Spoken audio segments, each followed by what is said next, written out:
আপনাদের যেই পরিবেশ এত সুন্দর করে আমাদেরকে গান করার সহযোগিতা করেছেন, সেজন্য আমি সকলের প্রতি ভালোবাসা, শ্রদ্ধা, ভক্তি নিবেদন করছি। পাশাপাশি ভাবে আজকে শিষ্যের ভূমিকায় দাঁড়িয়ে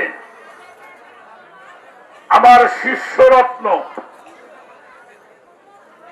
যেইভাবে প্রশ্নগুলিকে উপস্থাপন করলেন,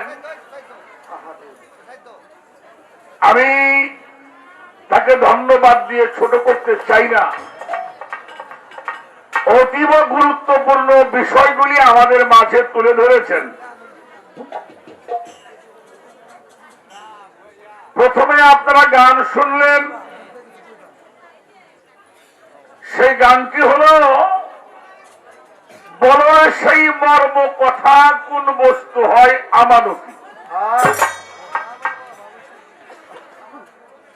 আল্লাহর দেওয়া সেই যে বস্তু দেহে কোথায় হয় স্থিতি, বলো সেই মর্ম কথা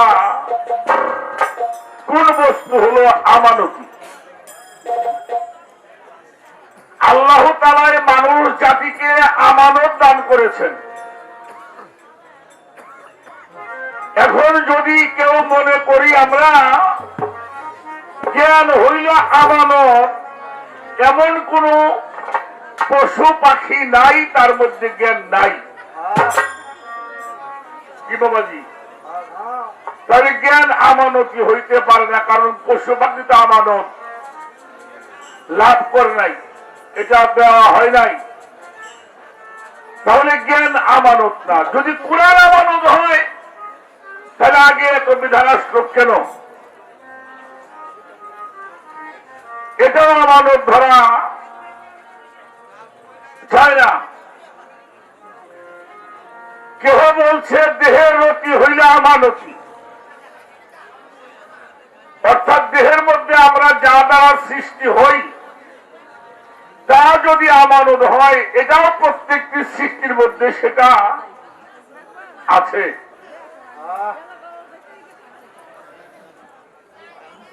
কিছু কিছু মানুষের চাইতে বাবা পশুদের জ্ঞানও,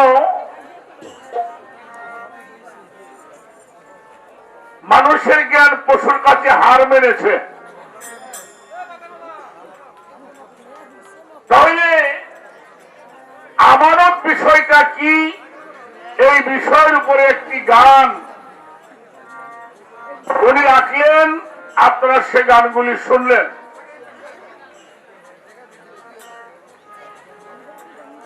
আর এই যে আমরা নারী পুরুষ, নারীর আমানতটা কি এবং পুরুষের আমানতটা কি,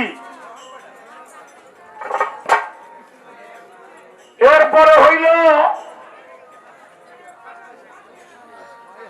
একটি আলোচনা আসছে, আমার মায়েদের যখন দেহের কোনো পরিবর্তন হয় তখন নামাজ অবস্থায় যদি হয় তখনই নামাজ স্থগিত করতে হয়। নামাজটা কিন্তু পুনরায় পড়তে হয় না, কিন্তু রোজাটা কেন করতে হয়? এখানেও প্রশ্ন রাখছেন।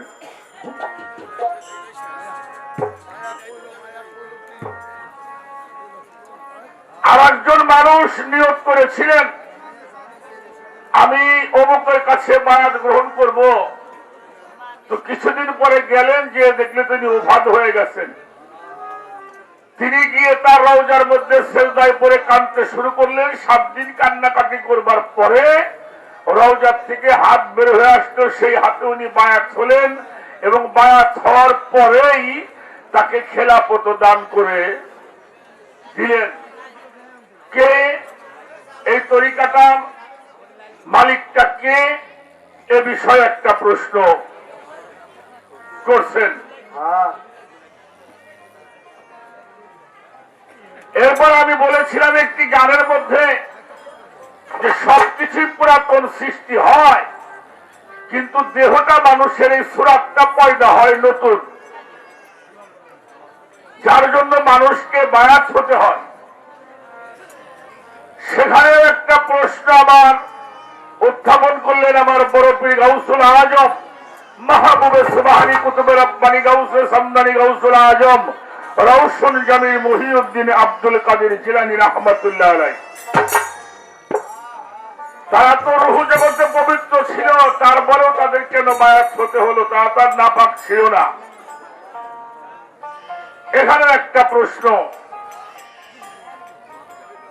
নবীজি যখন মেরাজে গেলেন সেখানে গিয়ে বেহেশত দর্শন করলেন, দোজক দর্শন করলেন, কিন্তু দোজকের মধ্যে বেশিরভাগই দেখা গেল নারী।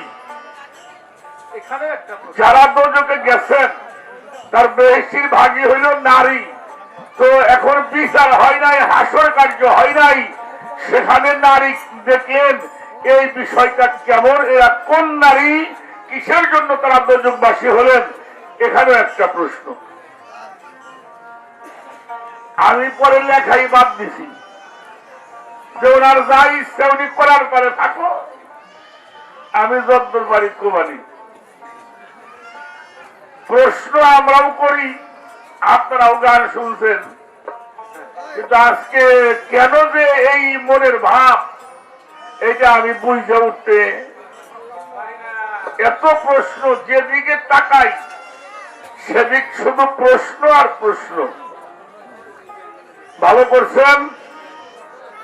তাহলে একটি গানের মধ্যে আগে যাব, আপনার কাছে একটা কথা জিজ্ঞেস করব। আচ্ছা বাবাজি, পশুর জ্ঞান আছে, একটা কুকুরের জ্ঞান আছে। রাস্তা পার হইতে গেলে গাড়ি হরেন দিলে কিন্তু কুকুর আর রাস্তা পার হয় না। বাবাজি আপনি এদিকে আসেন, হ্যাঁ ভালো, কারণ পিছনে তো যে বাবাজি টাকাই চলছে, তো আপনার মনে কষ্ট নিয়ে না কিন্তু শোনা। একটি মুরগি যখন অনেকগুলি বাচ্চা উঠায়, এই বাচ্চাগুলি নিয়ে আমাদের বাড়ির মধ্যে ঘোরাফেরা করে বা বাড়ির বাহিরেও কিন্তু ঘোরাফেরা করে। অনেক দূরে একটা চিল দেখা যায়, ওই মুরগি খেয়াল করে ওর দিকে তাকিয়ে এমন একটা শব্দ করে, সব বাচ্চাগুলি তার পাখার নিচে চলে আসে। তাহলে মুরগির কত বড় জ্ঞান।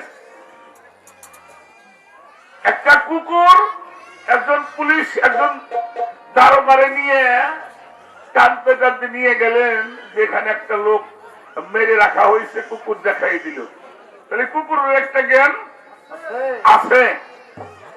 তার বাচ্চারা যদি অন্য কুকুরে দাবার দেয়, সে দৌড়ায় গিয়ে রক্ষা করে। তাহলে কুকুরেরও জ্ঞান আছে, প্রত্যেকটি পশুর জ্ঞান আছে। কিছু কিছু পশু কাছে মানুষের জ্ঞান হার। ওই যে আমাদের বড় আবুল সাগরের একটা গান আছে, ভারতের এক বই দেখিলাম, তেরে মেহেরবান, অমানুষের চাইতেও কুকুর হয় অতি মহান। দেখেছি শুনেছি কত পড়েছি দ্বিগুণ, ভাই হইয়া নিজের হাতে ভাইকে করে খুন। তাহলে অমানুষের চাইতে কুকুর মহান, ভালো, এগুলি সবই আপনার ভালো। আচ্ছা বাবাজি, খেলাপথের ভাগটা কোন পশু পাইছে কিনা বলেন?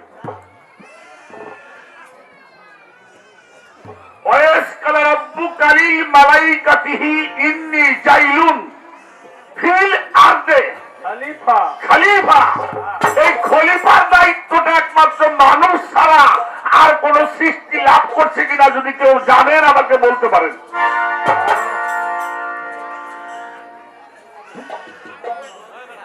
কথাটা কি বোঝা গেল? মানুষের আল্লাহ নিজেই নিযুক্ত করেছেন খলিফা। এই খলিফার দায়িত্বটা, অর্থাৎ খেলাফতের দায়িত্বটা, আল্লাহর হেদায়েতের দায়িত্বটা যাদের উপরে দিয়েছেন তারাই হলো আমানত প্রাপ্ত মানুষ। আমি কোরআন থেকে যেটা আসছে সেটা আপনাকে বলার জন্য চেষ্টা করলাম।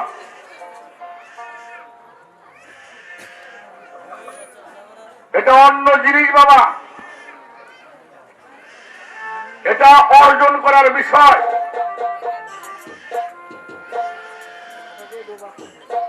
একটি গান আগে করব, গানের মধ্যে আমি চলে যাব, আপনারা গানটা একটু খেয়াল করে শুনবেন। তারপরে আমি দু একটা কথা, আমি অত কথা বলতে পারবো না।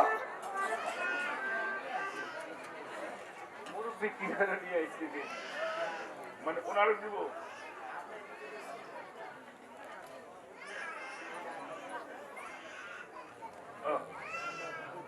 পাগল মরলে বাঁচতে চলে আছে, কতজন কত ভাবে কত কিছু শুনতে চায়। আমি গানটা আগে করি। আমাদের মানিকগঞ্জ জেলার সিটকা শরীফের সুফিজমের সাধক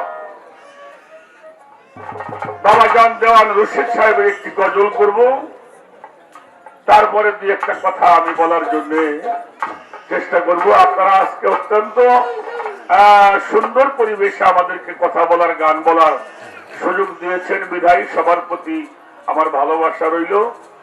একটি গান আগে রাখি।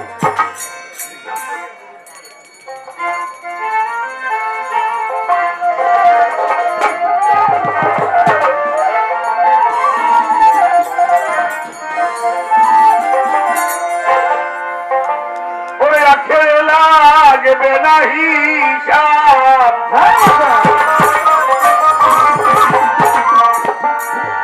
আখের লাগবে না হিসাব,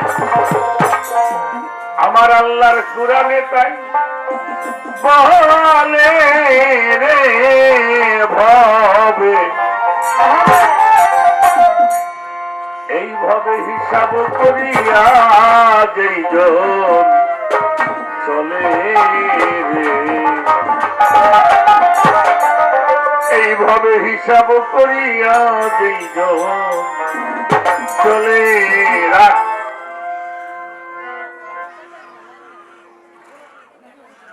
আজকে থেকে 49 বছর আগে দেশ স্বাধীন হয়েছে। আর দেশ যখন স্বাধীন হয় তখন আমি ক্লাস 4 এর ছাত্র বাবা। আমাদের দেশে মজিদ মিয়া নামে একজন লোক ছিল, ওনার একজন জামাতা, উনি ছিল স্কুলের প্রধান শিক্ষক। উনি একটা মোটর সাইকেল নিয়ে আসতো, ছোট্ট, ওই যে 50 কয়জনের সম্রাট আসতে, উনি এই খেওয়া পার হয়ে আসতেন। এই মোটর সাইকেলটুক দেখবার জন্য 200-500 মানুষ জমা হয়ে যাইত। আর এখন কত দামি দামি মোটর সাইকেল বাইরেছে বাবা, কেউ ওইটা খাড়াইয়া দেখবার জন্য চায় না।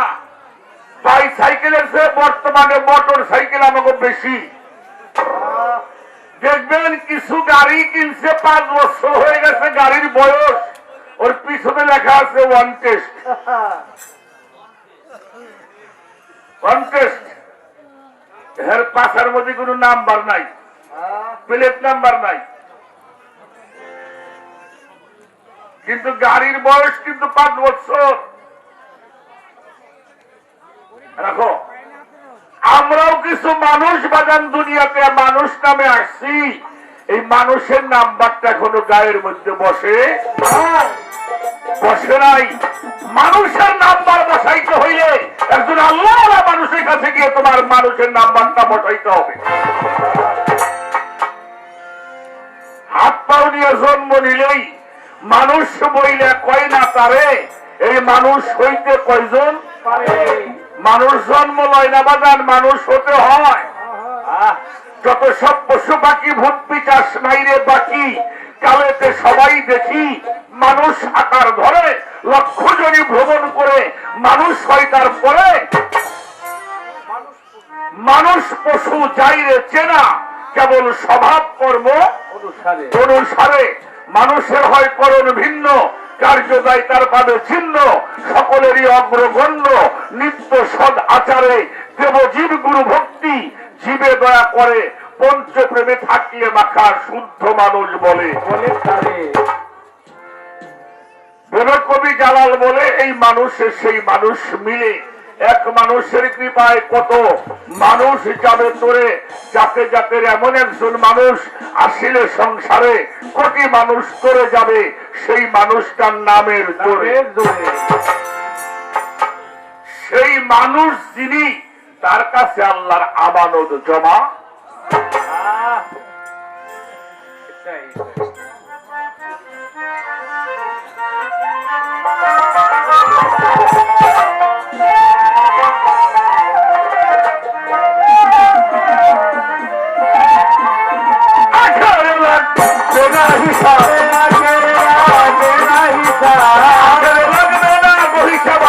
কোরআনে চাইব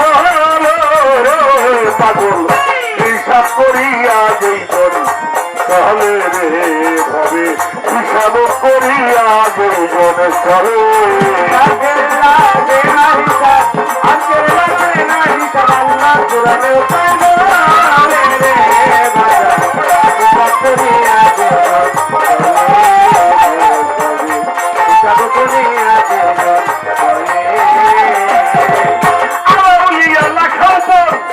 কোরআনে তার বিবরণ আল্লাহ তার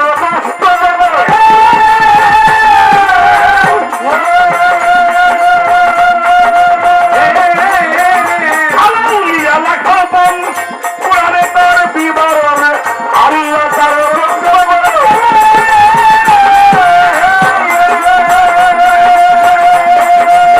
আশিক হয় কুরবান তোর ভয় নাই কারো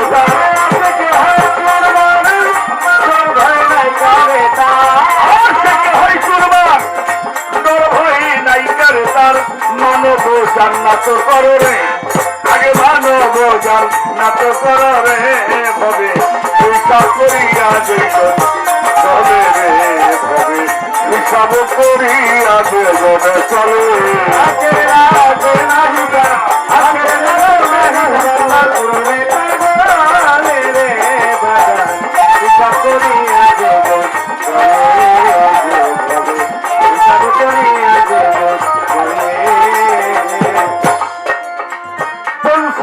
মুসলমানি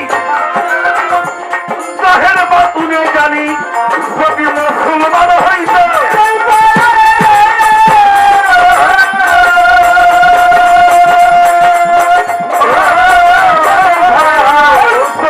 মুসলমানি জাহের বাতুনে জানি যদি মুসলমান হবে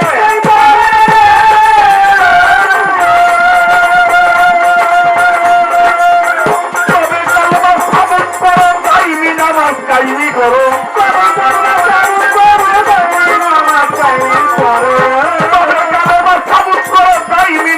কাইনি করো আগে করো তেল হুজুরি রে আগে করো তেল হুজুরি রে ভবে হিসাব করিয়া যেজন চলে রে ভবে হিসাব করিয়া যেজন চলে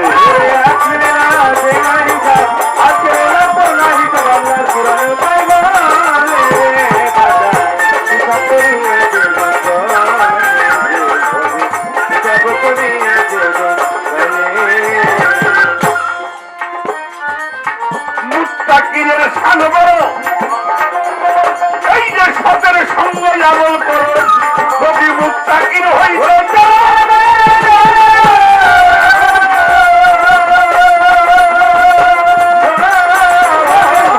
মুত্তাকিনের শান বড় সতের সঙ্গ আমল করো যদি মুত্তাকিন হতে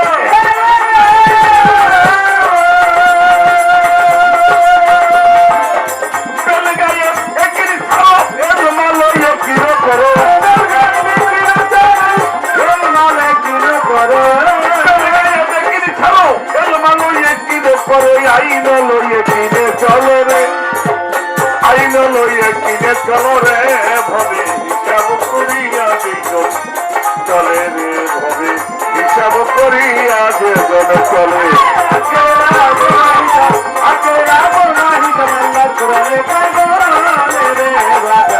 হিসাব করিয়া যেজন হিসাব করিয়া যেজন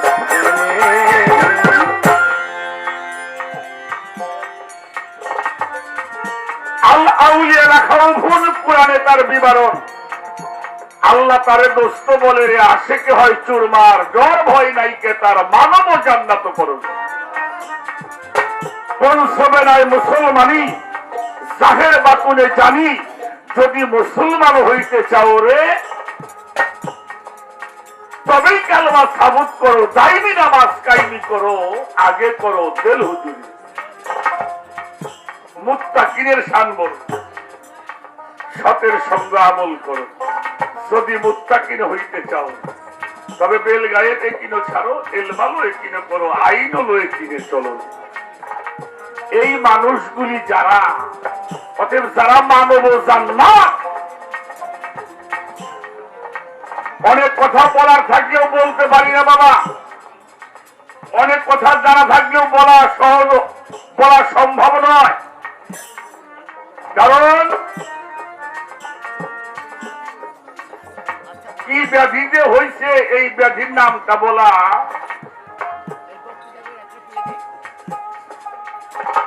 বাংলাদেশ সরকার আমাদের এই জায়গাটা যদি ইচ্ছা করে এই মাঠটা নিতে পারে কিনা বলে পারে।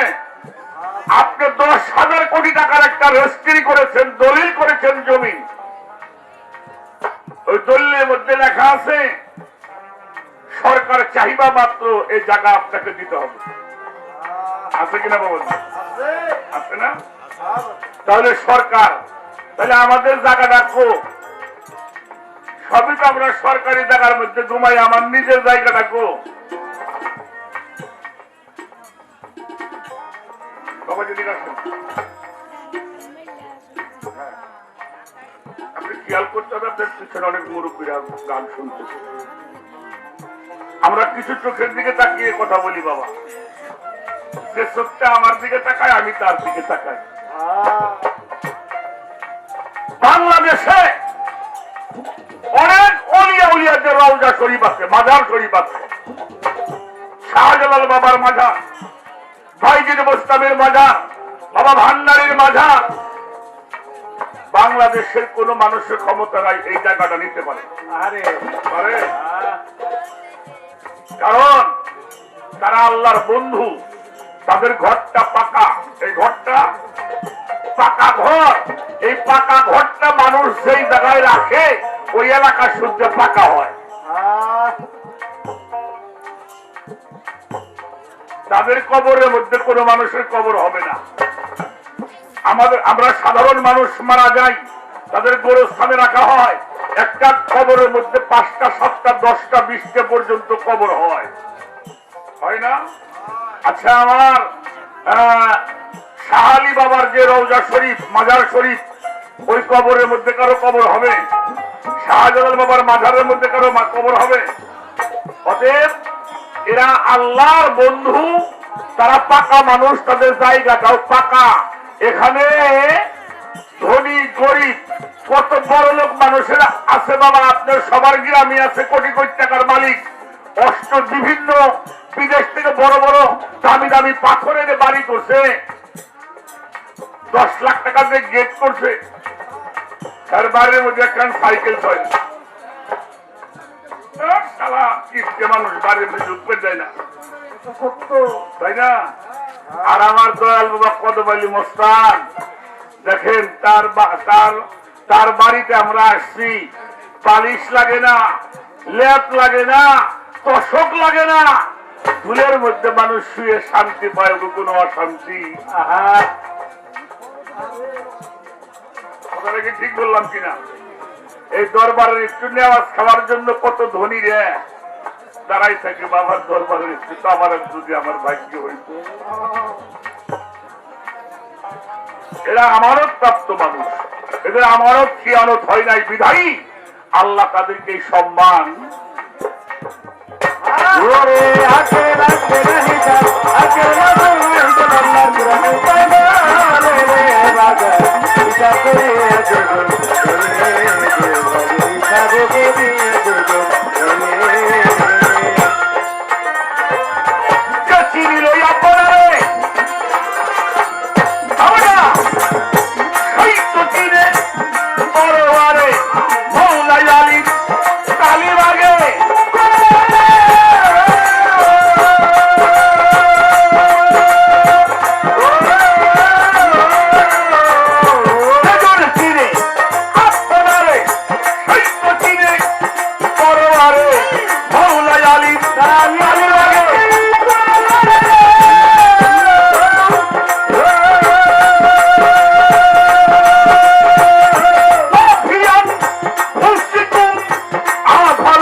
হয়তো রানের মাথারে ভাবে হিসাব করিয়া যেজন চলে রে ভাবে হিসাব করিয়ার দুইজন চলে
মাইয়ার সাবরে ভাবে হিসাব করিয়া যেজন তাহলে রে বাজান হিসাব করিয়া রে যেজন চলে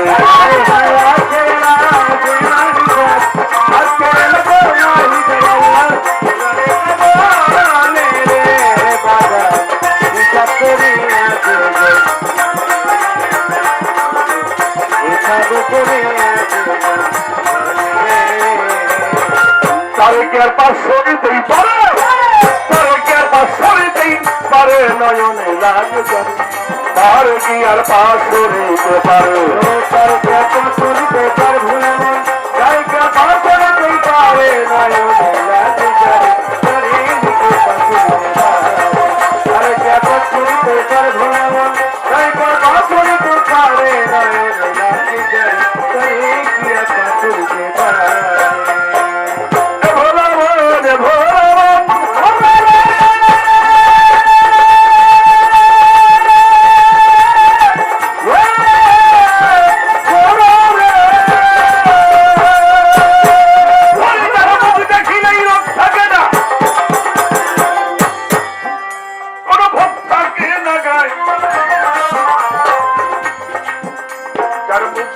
জীবনের বেটা ভুল করিয়া যায় যারা মুখ দেখিলে থাকে না থাকে না যারা মুখ দেখলে জীবনের বেটা ভুল করিয়া এমন একজন সোনার মানুষ এমন একজন কদম বাবা এমন একজন মাঝ ভান্ডারী এমন একজন দয়াল বাবা এমন একজন গরি শাহ এমন একজন লালন শাহ এমন একজন সবজুল চান এমন একজন কদম বাবা জীবনে যেমন সই পাগিয়ে চরণের উপর ওই নয়নে লাগে যাবে তার কি আর বাস করতে পারে আর আর বাস করতে পারবো না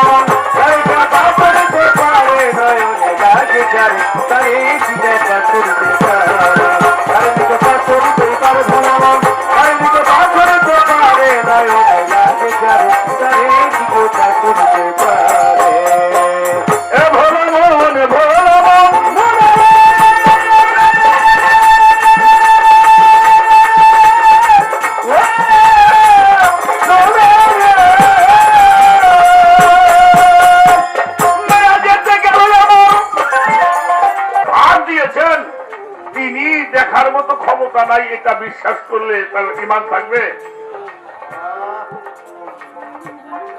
তবে এখানে একটা বিষয় আছে বাবাজি, এখানে আমরা হাজারো মানুষ আছি, এর মধ্যে কয়জন মানুষ পুরুষ আছে আল্লাহ ভালো জানে।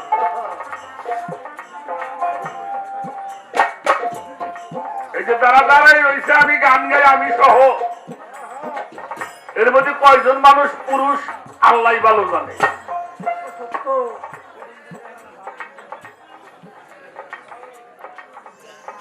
একজন পুরুষ লোক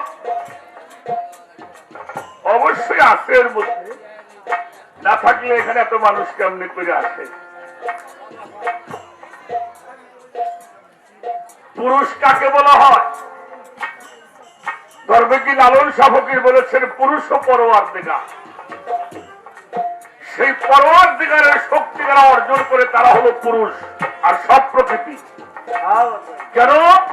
একটা মানুষ যতক্ষণ পর্যন্ত বিষয়ের মধ্যে আবদ্ধ আছে, মোহের মধ্যে আবদ্ধ আছে, মায়ার মধ্যে আবদ্ধ আছে, যিনি বিষয়কে ত্যাগ করতে পারে নাই, যিনি আল্লাহর সঙ্গে আশ্রয় গ্রহণ করতে পারে নাই, এরা সবাই নারী। যতক্ষণ পর্যন্ত আপনি বিষয় মোহকে আপনার এই মস্তিষ্ক হতে আপনি ত্যাগ করতে না পারবেন ততক্ষণ পর্যন্ত নারী। আর যারা বিষয়ের মধ্যে আবদ্ধ আছে, যারা বিষয়ের উপরে আশ্রয় করেছেন, তারাই জাহান্নামী হবে। শিরকের মধ্যে বাস করে, শিরক মুক্ত হতে হবে। আমার কথায় বলবেন না, বেজার হন।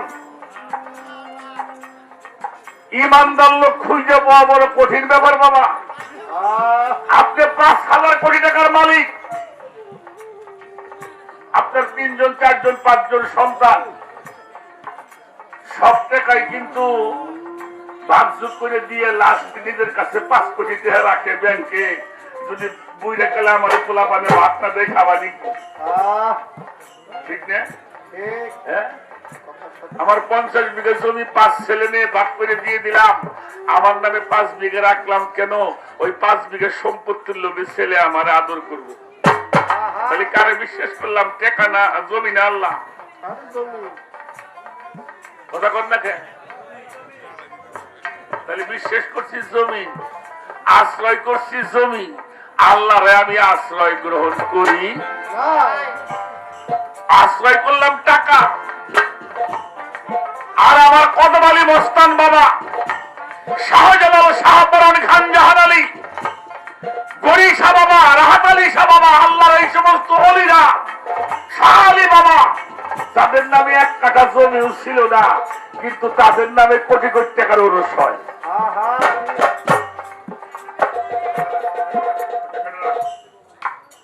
ঠিক কিনা? আচ্ছা, এখানে কি আপনারা কদম আলী বাবার সন্তান? কিসের সন্তান? রোহানি সন্তান। হাজার হাজার সন্তান তার, কারণ তার সংযোগ হয়ে যায় আল্লাহর সাথে, তার বান্ধবের সাথে, যার জন্য উনি আল্লাহর বন্ধু হয়েছেন। আর আল্লাহর বন্ধুরই আমরা ভালো।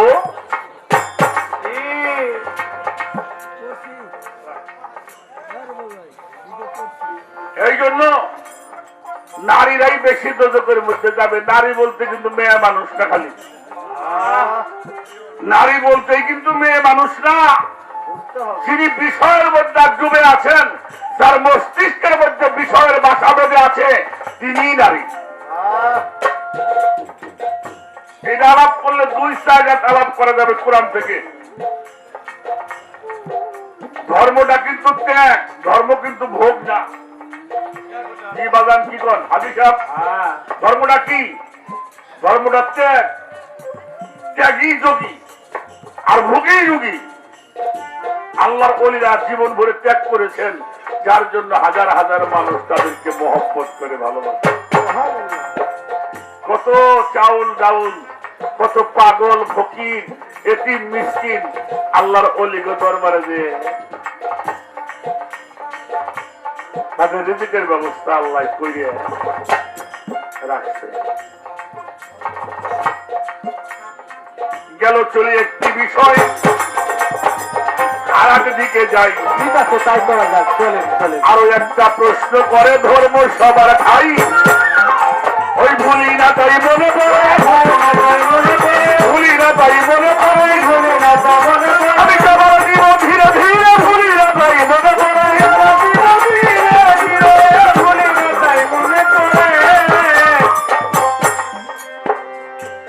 আল্লাহর হাবিব মুহাম্মদুর রাসূলুল্লাহ সাল্লাল্লাহু আলাইহি ওয়াসাল্লাম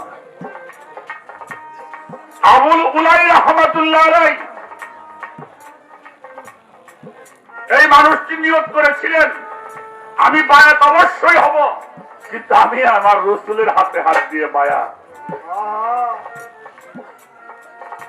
উনি সোনার মদিনায় গেলেন, হুজুর পাকের রওজা দেখেন, ইচ্ছা ছিল তার হাতে হাত দিয়ে বায়াত হব, নিয়ত করেছিলেন, কিন্তু সে জীবদ্দশায়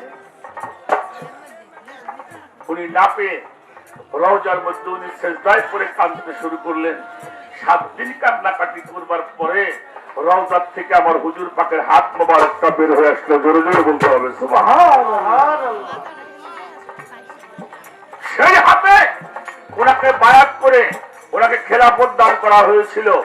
আবুল উলাই রাহমাতুল্লাহ আলাইহি, যার জন্য অনেক ওলিদের নামের সাথে আবুল উলাই রাহমাতুল্লাহ আলাইহি ব্যবহার করা হয়। এটা বাংলাদেশে অনেক আছে, শুধু ভারতবর্ষে নয়, বাংলাদেশেও। আমাদের এই গড়পাড়া ইমামবাড়ির যে দরবার শরীফটা, অনেক ওলিদের নামের সাথে আবুল উলাই রাহমাতুল্লাহ ব্যবহার করা হয়। এতে প্রতীয়মান হয় রওজার মধ্যে আমার হুজুর পাক এখনো জিন্দা। সুবহানাল্লাহ। কেউ অবিশ্বাস করেন? তাফসীরে মারফুল কুরআনটা পড়বেন, আল্লাহর রসুলের রওজা মুবারকে আল্লাহ রসুলের জীবদ্দশায় তার সামনে যদি কেউ তার কণ্ঠের চাইতে কণ্ঠ উঁচু করে কথা বলতেন, তার ইবাদত গুলি আল্লাহ ছিনিয়ে নিতেন। আল্লাহ রসুলের সামনে আল্লাহ বলেছেন, তোমরা আমার রসুলের সামনে তার কণ্ঠের চাইতে কণ্ঠ উঁচু করিও না, যদি করো তোমাদের ইবাদত গুলি ছিনিয়ে নেওয়া হবে। এখানে যার উপরে সূরা হুজরাত নাযিল হয়েছিলেন, সেখানে আজও কেউ যদি রসুল পাকের রওজার সামনে গিয়ে জোরে করে সালাম দেওয়া হয়, জোরে কথা বলা হয়, তার ইবাদত গুলি ছিনিয়ে নেওয়া হবে।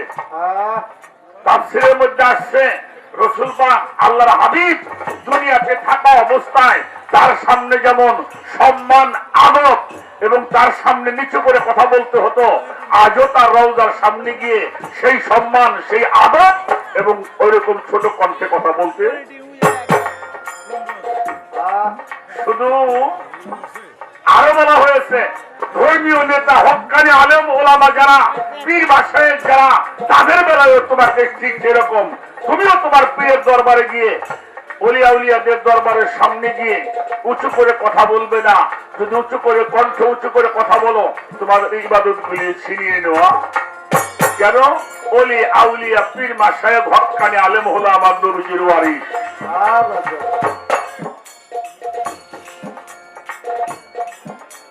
এর পাশে কিছু কথা ছিল বাবা, সে কথাগুলি এখন বলার।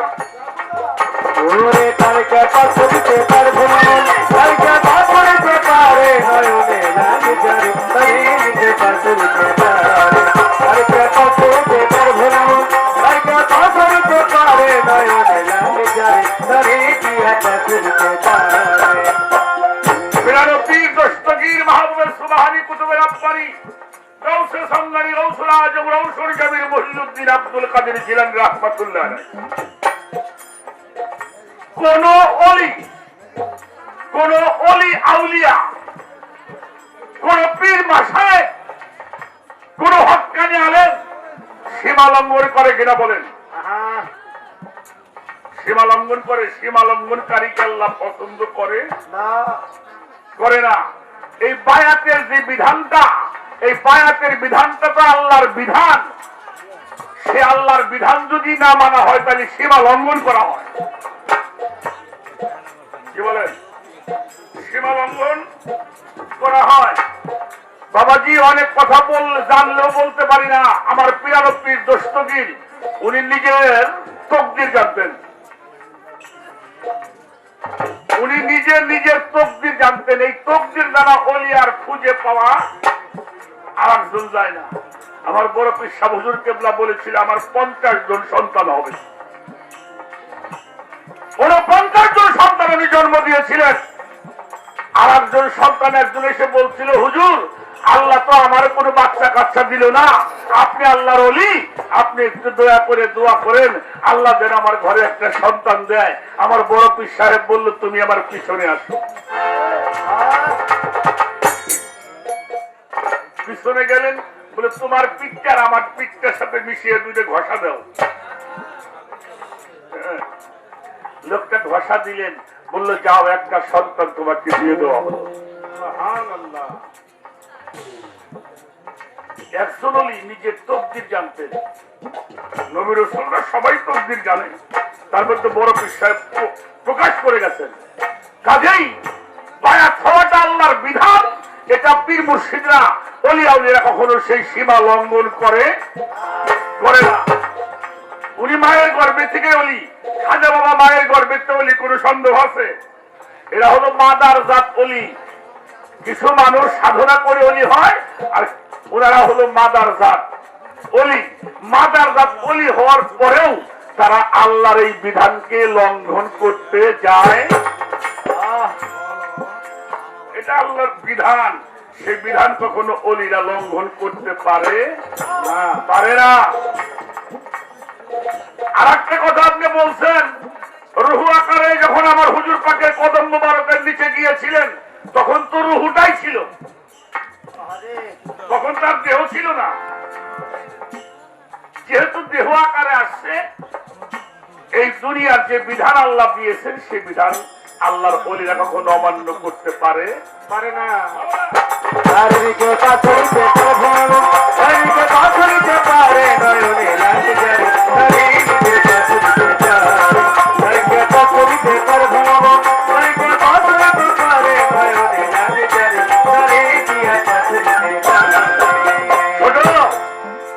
একটা মা যখন ঋতু হয়, মায়েরা যখন ঋতু হয়, এই ঋতুটা হলো উৎস। উৎস কিসের? সৃষ্টির উৎস। এই সৃষ্টির উৎস, এটা স্রষ্টার কিছু শক্তি সেখানে বিদ্যমান হয় বিধায়ী নামাজের বিষয়টা আল্লাহ মাফ করেন।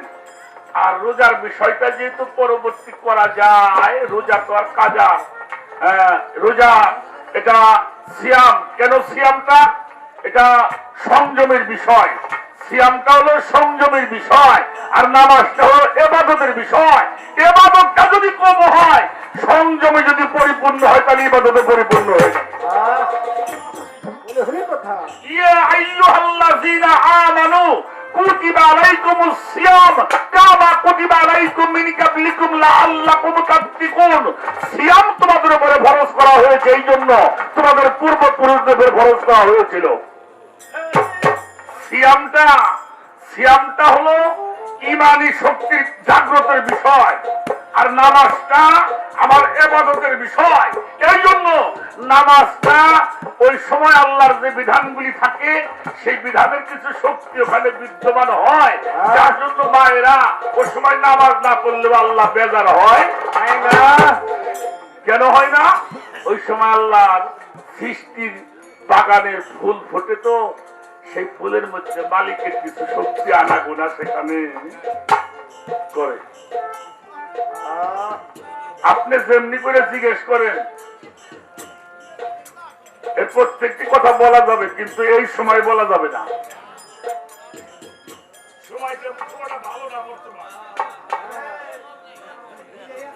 হ্যাঁ, অনেক কিছু জানলেও প্রশ্ন করেন না, আর জানলেও এটা কমু না। বর্তমানে মুসাফিরি চোর দাবরান না মুখে। আমি এইবারের মুসাফির খেলে রাখতে থাকতে পারছি, এর আমি বাইরেছি চোর দাবরে বেটারা তো আমার ট্রেনে না কই চালাইছো।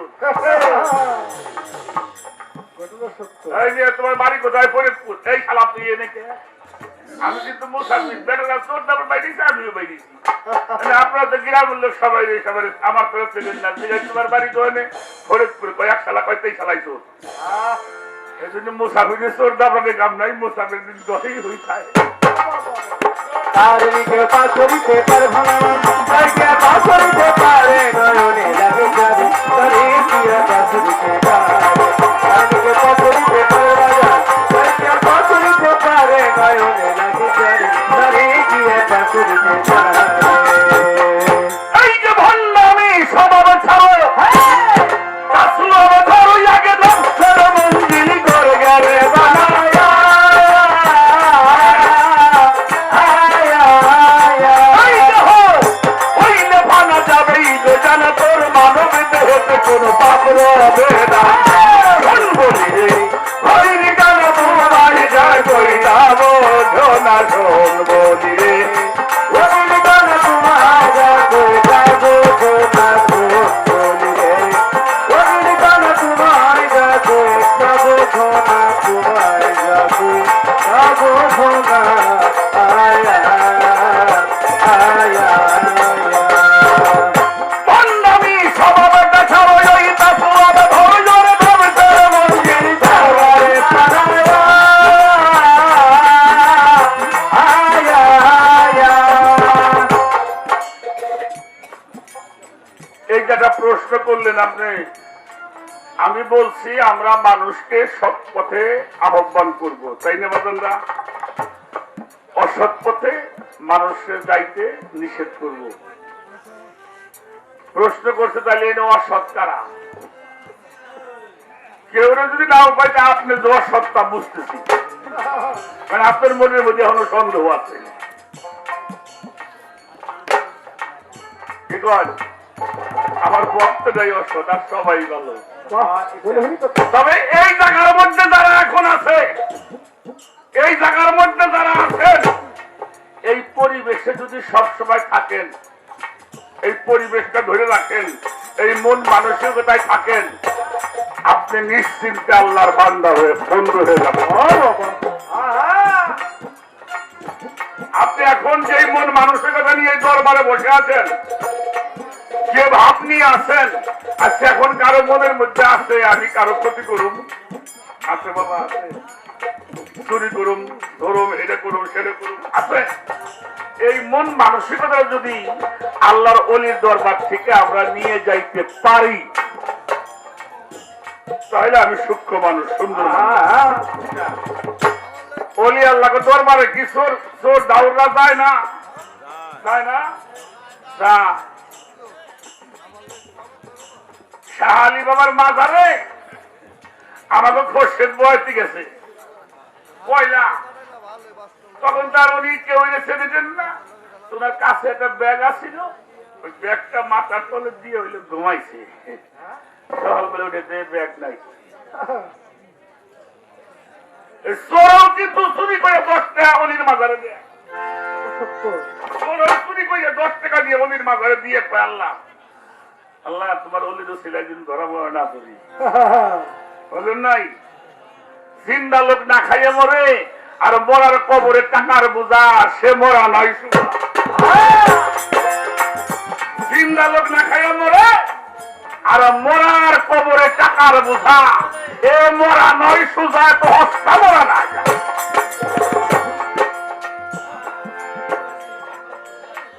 এই জন্য পাগল বলি বাতি জ্বলছে পাগল যদি হওয়া যায় পাগলের মাঝারে তো বাতি জ্বলবো এই গানটা যদি আমাকে অনুরোধ করছেন এই মুহূর্তে এই গানগুলি গাওয়া যাবো না এই গান গাইলে ঝামেলা আছে এই বর্তমান দেশটা আল্লাহ শান্তি সবার মধ্যে আল্লাহ শান্তি দান করে হ্যাঁ আমরা এই যে কাদা ছড়াছড়ির মধ্যে আছে এই যে আল্লাহ বন্ধ করুক তাড়াতাড়ি এই যে আল্লাহর কাছে কামনা করি আমরা যেন কাদা ছড়াছড়ি না করি আমরা সবাই সবার প্রতি সম্মান রেখে আমরা কথাবার্তা আলোচনা করতে পারি এই জন্য আমাদের মধ্যে প্রতীয়মান হয় ধন্যবাদ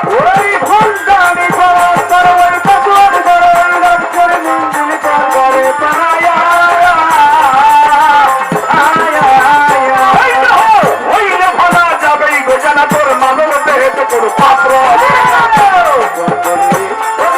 তোমার যাবো তাবো ঘোনা তোমার যাবো তাবো ঘোনা তোমার যাবো তাবো ঘোনা আয়া আয়া লোকিয়ে যাবার দুই চার বলি লৌনা তুলি তবে তবে আয়া আয়া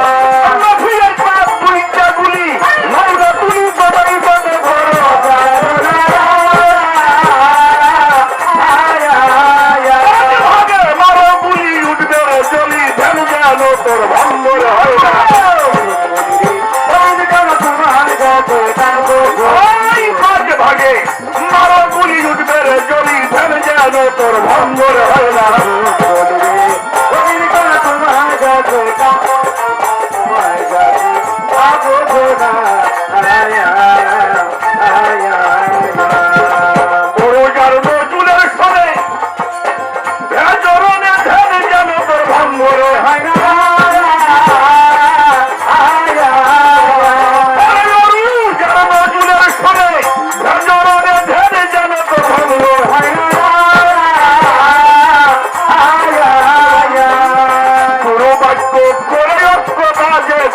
মন্দিও না বলিলে তোমায় যাবে পাবো না বলিবে কবির গান তোমায় যাবে পাবো না তোমায় যাবে পাবো না আয়া আয়া আয়া ছোট সূরা মুমতাহিনার বায়াতের বিষয়টার মধ্যে যে শর্তগুলি জুড়ে দিয়েছেন তারা যেন তাদের আল্লাহ রসুল বলেছেন তুমি দুইটা জিনিসের গ্যারান্টি দিয়ে দিবে আমি তোমাদের জান্নাতের গ্যারান্টি দিয়ে দেব একটি হলো এই জায়গাটা আর একটা হলো তোমার গুপ্ত স্থান এই দুইটা জিনিসে হেফাজত যদি করতে পারো তোমরা আমি তোমাদের জান্নাতের ফয়সালা করে দেব নারীর সবচেয়ে বড় সম্পদ তার যে একটি সত্তা আছে সেটা যেন সে সংরক্ষণ করে সেজন্য তারক সন্তানের বাবা না হয় তারক মানে কি সে যেন দুশ্চরিত্র সন্তানের বাবা না হয় তারা যেন আমানতের প্রতি খেয়াল রাখে তারা যেন তাদের ইজ্জতের প্রতি খেয়াল রাখে তারা যেন তাদের আত্মসংযমের মধ্যে প্রতিষ্ঠিত থাকে এটা বায়াতের অঙ্গীকারের মধ্যে মেয়েদেরকে কথাটা বলা পুরুষদের বিষয়টাও তাই তোমার দুইটা জিনিস হেফাজত করতে হবে একটা হলো তোমার এই জবান আর একটা হলো তোমার গুপ্ত স্থান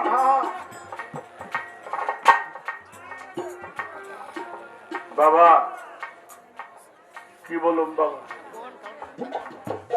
ছোট ছোট আস্তে কথা বলো না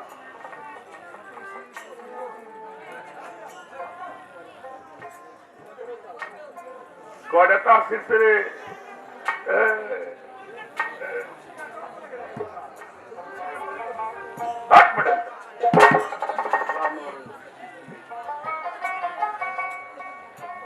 আর রাত গোলম গোলম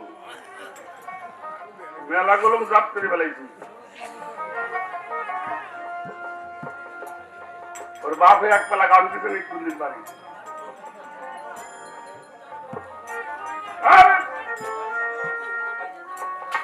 বাবাজিরা আমার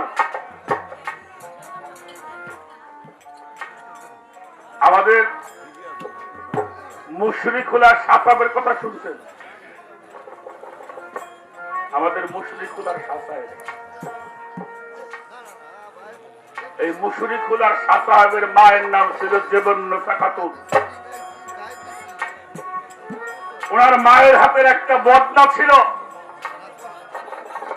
সেই বদনার মধ্যে ওনার নামটা লেখা ছিল ওনার মা চলে যাবার পরে শাহ সাহেব এই বদনাটা ব্যবহার করত আগে তো বাজান পাকা পায়খানা ছিল না ছিল আগে কি পাকা পায়খানা ছিল গর্ত করা হতো সেই গর্তের মধ্যে বাঁশের উপরে বসে মানুষ পায়খানা করত শাহ সাহেব রাত্রে পায়খানায় গেছেন হঠাৎ করে বদনাটা ছুটে পায়খানার মধ্যে পড়ে গেছে আমাদের জ্ঞানগর মুন্সি সাহেব বাবা বাবাজি বাবাজি মাপ চাই বাবা আপনারা জ্ঞানী মানুষ দয়া করে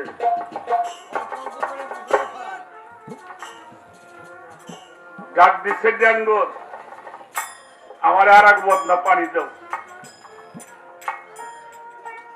উনি পায়খানায় ভক্ত কাছে দাঁড়ানো রাত্রে তো কইলে বাবা বদনাই তো পানি এক বদনা আপনারা দিছি। কইলে আমার বদনাটা সমস্যা হয়েছে, আর এক বদনা পানি তুমি আমারে। উনি অমনি নিয়ে এক বদনা পানি দিছেন। উনি পানি খরচ করে বের হয়ে উনি চোখের মধ্যে পানি, চোখের পানি পড়ছে। জিজ্ঞেস করছে বাবা আপনার চোখের মধ্যে পানি কেন? বলে এতদিন পরে আজকে আমি আমার মারে হারিয়ে ফেললাম। কারণ ওই বদনাটা হাতে নিত, মায়ের নামটা লেখা ছিল। উনি আর কোনো কথা বলে নাই। জাঙ্গুর মুন্সি সাহেব শাহ সাহেবকে ঘরের মধ্যে শোয়ায় ঘুম পাড়াইছেন। ঘুম পাড়িয়ে এই শীতের দিন এতখানি পর্যন্ত গর্ত, সেই গর্ত তার মধ্যে নামছে। পাও দিয়া বদনাটা তুলে নাই, কারণ এটা আমার মুর্শিদ কেবলা ব্যবহার করে। ডুব দিয়ে সেই বদনা তুলছে। বদনা তুলে নদীর মধ্যে গিয়ে পরিষ্কার করে ধুয়ে নিজেও গোসল করে ভোরের সময় ফজরের নামাজ পড়বে, ওই বদনাই করে পানি নিয়ে শাহ সাহেবের কাছে দিচ্ছে। শাহ সাহেব দেখে গ্যাঙ্গর কইলে বাবা আমি এটা ভালো করে পরিষ্কার করে ধুয়ে আনছি। বাবা আমিও নিজে পরিষ্কার হয়ে আইছি নদীর থেকে। মুশরিকুল্লাহ শাহ সাহেব গ্যাঙ্গর মুশরি বুকের মধ্যে কান্দে নিয়ে বলল, আর তোর এখানে গোলামি করতে হবে না, তুমি চলে যাও। বাবা আমাদের দৌলতদিয়া ঘাটে যদি কেউ যেয়ে থাকেন, গোয়ালন্দ বাজারের পাশে কামার ডাঙ্গির একটি জায়গা আছে। নদীতে ভাঙ্গন শুরু হয়েছিল, সেই ভাঙ্গন নদীর পারে একটি বাবলা গাছ লাগিয়ে গেছেন। এইবার দিয়ে 3 বার নদী ভেঙ্গে ওই পর্যন্ত গেছে, আবার নদী ফিরে আসে। বাবা আমি সবার পায়ে ধরে বলে যাই, আপনি পীর ধরেন নাই দুঃখ নাই, কিন্তু কোন পীরের প্রতি আপনি বিদ্রোহ করেন না। আপনি ওলি আল্লাহকে ভালো না বাসেন দুঃখ নয়, কিন্তু কোন ওলি আল্লাহর প্রতি আপনি মন্তব্য করবেন না। আল্লাহর ওলিরা আপনি ভালো না বাসলেও যদি আপনি বিদ্রোহ করেন, আল্লাহ আপনার উপরে বেজার হবে। আর আল্লাহ যদি কারো উপরে বেজার হয় বাবা, তার এই জীবনের কোন দাম থাকে না। আমরা সকলেই যেন আল্লাহর ওলিদের গোলাম হয়ে, পীর মুর্শিদের গোলাম হয়ে, আমার নবীজির আহলে বায়াতের মহব্বতটা কলবের মধ্যে জমা করে আমরা যেন আমার মালিকের কাছে পৌঁছাইতে পারি। মালিক যেন আমাদেরকে সেই তৌফিক দান করে। সকলে ভালো থাকুন, সুন্দর থাকুন, ওলি আল্লাহদের পথে আসুন। ওলি আল্লাহদের পথে দেখেন বাজার কত শান্তি, যেখানে কোনো হানাহানি নাই, যেখানে কোনো মারামারি নাই। আল্লাহর ওলিদের গোলাম হয়ে যান, আল্লাহর গোলামদের কোনো সমস্যা হতে পারে না। ছোট্ট করে অনেক কথা আপনাদের মাঝে বললাম। আমি আমার বাবা সাধক আইনাল মিয়াল তিনি জানেন, বাবা সেই জীবনে যে গানগুলি করছেন তার